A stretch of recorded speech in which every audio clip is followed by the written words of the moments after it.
Hello everyone बच्चों, components of food में last class में हमने आपको बताया था कि नेक्स्ट क्लास में हम लोग डिस्कस करेंगे कुछ विटामिन्स, उनकी कमी से होने वाली बीमारियां और विटामिन्स के सोर्सेज के बारे में। तो विटामिन्स कहां से आते हैं, किन चीजों के सेवन करने से आते हैं।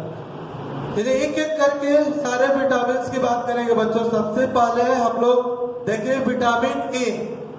विटामिन ए की कमी से कौन सी बीमारी होती है।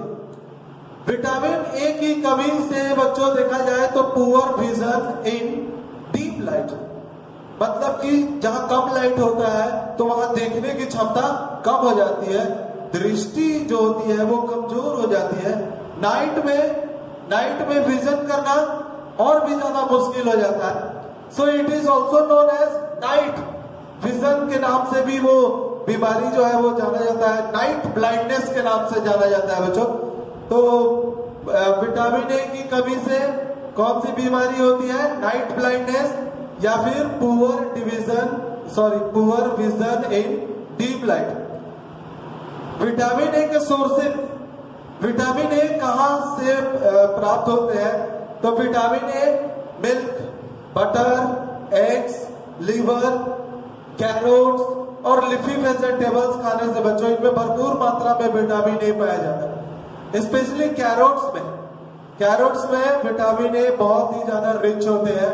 सो हम लोग को विटामिन ए अपने बॉडी में गेन करने के लिए, पर्याप्त मात्रा में प्राप्त करने के लिए इन सारे चीजों का सेवन करना चाहिए, जैसे कि milk, butter, eggs, liver, carrots, leafy vegetables. Leafy मतलब पत्ते वाली सब्जियां। अब चलिए आते हैं दूसरा विटामिन। विटामिन बी बच्चे कई तरह के होते हैं, B1, B2, B3, B4 नहीं होता, B5, B6 एंड B12 होते हैं। तो इन सारे डिफरेंट काइंड्स ऑफ विटामिन के बारे में एक एक करके देखें जरा। विटामिन B1, विटामिन B1 की कमी से कौन सी बीमारी होती है, लॉस ऑफ एपेटाइट, मतलब कि भूख का मर जाना, भूख कम लगना, पुअर डाइजेशन खराब हो जाना। तो ये बात याद रखेंगे आप, B1 की कमी से भूख भी कम लगती है और डाइजेशन भी खराब होता है। तो B1 को कंप्लीट करने के लिए, B1 को पर्याप्त मात्रा में अपने बॉडी में कंज्यूम करने के लिए कौन कौन सा फूड यूज करना चाहिए, जैसे कि ऐसे फूड मीट, मिल्क, सेरेल्स, इन सब चीजों में विटामिन B1 भरपूर मात्रा में पाया जाता है बच्चों, सेरेल्स यानी कि अनाज में। अब चलते हैं B2। विटामिन B2 की कमी से, विटामिन B2 के डेफिशिएंसी से कौन सी बीमारी होती है। तो due to the lack of vitamin B2, sores at corners of mouth, हमारे माउथ के कॉर्नर्स में छाले पड़ जाते हैं। हमारे माउथ के कॉर्नर्स में क्या पड़ जाते हैं, छाले पड़ जाते हैं B2 की कमी से। और अदर टाइप के भी स्किन डिजीज हुआ करते हैं। सो इन डिजीज से बचने के लिए विटामिन B2 गेन करने के लिए हमें क्या क्या खाना चाहिए, मीट, मिल्क, एग्स, पोल्ट्री मतलब बच्चों बर्ड्स वगैरह, जैसे कि चिकन पोल्ट्री है, फिर से कॉड पोल्ट्री होता है, बर्ड्स पोल्ट्री डक वाले होते हैं। तो इन सब चीजों का सेवन करना चाहिए B2 के लिए। B3 की कमी से पेलंग्रा नाम का एक डिजीज होता है, जिसे हिंदी में चर्मग्राह भी कहते हैं। और ये बीमारी से बचने के लिए हमें क्या क्या खाना चाहिए। इस बीमारी से बचने के लिए हमें एक मिनट, ये बीमारी से बचने के लिए हमें क्या खाना चाहिए, milk, cornflour, eggs. Milk, cornflour बच्चों मक्के के आटे जो होते हैं, और ये एग्स, इन सब चीजों में B3 होता है। B5 की कमी से कौन सी डिजीज होती है, पैरेस्थेसिया। B5 की कमी से डिजीज का नाम आपको याद रखना है, पैरेस्थेसिया। और पैरास्थेसिया से बचने के लिए हमें जो फूड आइटम्स खाने चाहिए जिसमें B5 पर्याप्त मात्रा में हो, तो बच्चों आज के डेट में हर वेजिटेबल्स और फ्रूट्स में B5 मौजूद होते हैं। B6, विटामिन B6 की कमी से सोडियम और पोटासियम में इम्बैलेंस हो जाता है, यानी कि हमारे बॉडी में सोडियम और पोटासियम की कमी हो जाती है अगर विटामिन B6 की कमी होती है तो B6 को कंप्लीट करने के लिए हमें बनाना खाना चाहिए, पोटैटोज खाने चाहिए, चिकन खाने चाहिए, राइस खाने चाहिए। These are rich in B6, vitamin B6। अब आते हैं लास्ट जो B12 है, विटामिन बी के सारे टाइप्स हम लोग देख चुके हैं बच्चों।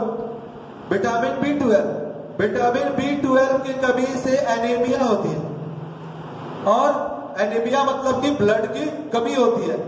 तो B12 को कंप्लीट करने के लिए, B12 को एनरिच करने के लिए B12 एनरिच्ड फूड आइटम्स खाने चाहिए, जैसे कि मीट, फिश, एग, चीज एक्सेट्रा।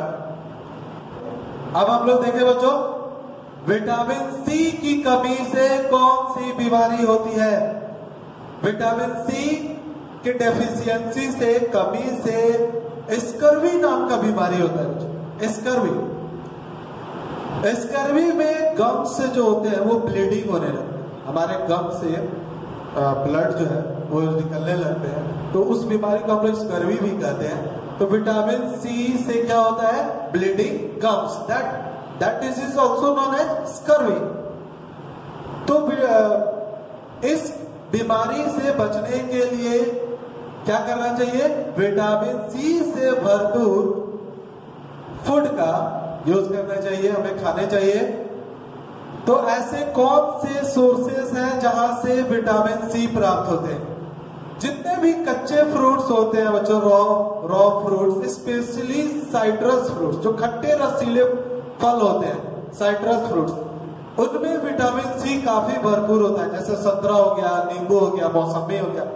तो इस तरह के फ्रूट्स वगैरह खाने से विटामिन सी हमें पर्याप्त मात्रा में प्राप्त होते हैं और हम स्कर्वी से बच सकते हैं। विटामिन डी की कमी से, विटामिन डी की कमी से बोन और टिथ दोनों कमजोर हो जाते हैं। विटामिन डी बोन्स और टिथ को बच्चों स्ट्रॉन्ग रखने में काफी मदद करता है, लेकिन अगर विटामिन डी की कमी हो जाए तो हमारे बोन्स और टीथ दोनों क्या हो जाते हैं? उनके डेवलपमेंट खराब हो जाते हैं, सही तरीके से नहीं हो पाते हैं।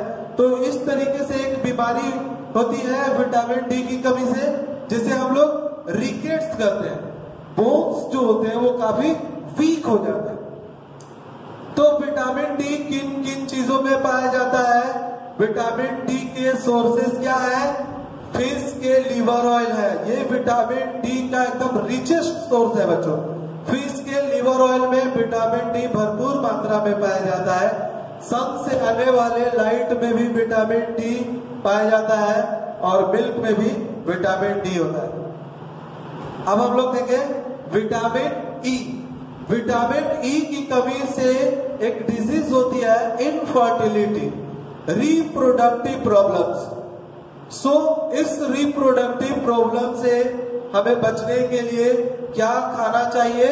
जर्मिनेटेड सीड्स, यानी कि स्प्राउट्स खाने चाहिए बच्चों, जैसे कि जमा हुआ चना या फिर मूंग, इस टाइप से जर्मिनेटेड सीड्स का यूज करना चाहिए, जिसमें भरपूर मात्रा में विटामिन ई होता है। अब देखिए विटामिन के की कमी से बच्चों ब्लड का क्लॉटिंग नहीं होता है। पिछले क्लास में हम लोगों ने क्लॉटिंग ऑफ ब्लड के बारे में पढ़ा था कि क्लॉटिंग ऑफ ब्लड का मतलब जब कहीं कट जाता है, छिल जाता है, तो उस रीजन से, उस वॉन्ड से ब्लड जो है विदिन 5 to 7 मिनट्स ऑटोमेटिकली निकलना बंद हो जाता है। तो it is just due to clotting of blood, क्योंकि वहां ब्लड का क्लॉटिंग हो जाता है, रक्त का थक्का जम जाता है। लेकिन ये क्लॉटिंग ऑफ ब्लड विटामिन के मदद करता है इसमें। तो अगर विटामिन के की कमी होगी बॉडी में, तो कटने या छिलने पर ब्लड का क्लॉटिंग नहीं होगा और हमारे बॉडी से एक्सेस लॉस हो जाएंगे ब्लड। ब्लड जो है वो काफी लॉस हो जाएगा। So it is necessary to consume vitamin K for clotting of blood. What are the sources of vitamin K? Vitamin K बहुत सारे सोर्सेज है, मीट, चिकन, फिश, पोटैटोज और जितने भी होल ग्रेन सेरियल्स होते हैं, अनाज होते हैं, वे सारे के सारे रिच होते हैं विटामिन के में। तो इस तरीके से हम लोगों ने सारे विटामिन के सोर्स भी देखे, कौन सा विटामिन किन किन खाद्य पदार्थों में पाया जाता है, उनके कमी से कौन सी बीमारी होती है। ये पॉइंट याद रखना होगा बच्चों, ताकि हम लोग कभी भी किसी भी विटामिन की कमी को नजरअंदाज ना करें। हाँ तो बच्चों, अब हम लोग फिफ्थ कंपोनेंट ऑफ फूड पढ़ेंगे। This is the last major components of the food, minerals. देखते हैं मिनरल्स क्या है। Minerals are very essential components of the food that are required by our body in very small quantities. ये काफी कम मात्रा में चाहिए लेकिन बहुत ही जरूरी है बच्चों। हमारे बॉडी में मिनरल्स का होना बहुत ही इंपॉर्टेंट है for the proper growth and to maintain our health. हमारे हेल्थ को मेंटेन रखने के लिए, प्रॉपर ग्रोथ के लिए मिनरल्स बहुत ही जरूरी है। मिनरल्स बहुत इसेंशियल कंपोनेंट होता है, भले ही ये बहुत ज्यादा अमाउंट में नहीं, लेकिन थोड़े से ही अमाउंट में चाहिए, लेकिन जरूरी है। कुछ मिनरल्स हैं जैसे कि iron, calcium, phosphorus,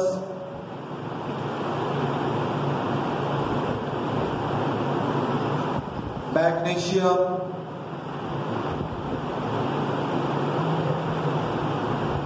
iron, calcium, phosphorus, magnesium,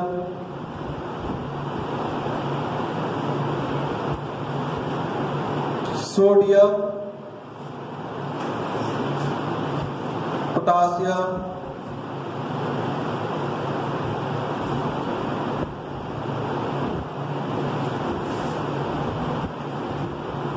etcetera. तो कुछ है बच्चों, कुछ मिनरल्स जिसमें जो हमने यहाँ पर लिख दिया है उनके नाम, potassium, iron, calcium, phosphorus, magnesium, sodium, potassium, zinc, ऐसे बहुत सारे मिनरल्स होते हैं जो हमारे बॉडीज में लिटिल अमाउंट में होते हैं, लेकिन उनका फंक्शन बहुत ही इंपॉर्टेंट होता है हमारे बॉडी के लिए, वेरी वेरी इंपॉर्टेंट। तब हम लोग कुछ मिनरल्स और उनके फंक्शंस और उनके सोर्सेज के बारे में भी डिस्कस करेंगे कि किस मिनरल का क्या फंक्शन है हमारे बॉडी में और वो मिनरल के सोर्स क्या है, वो कहां से हमें प्राप्त हो सकते हैं।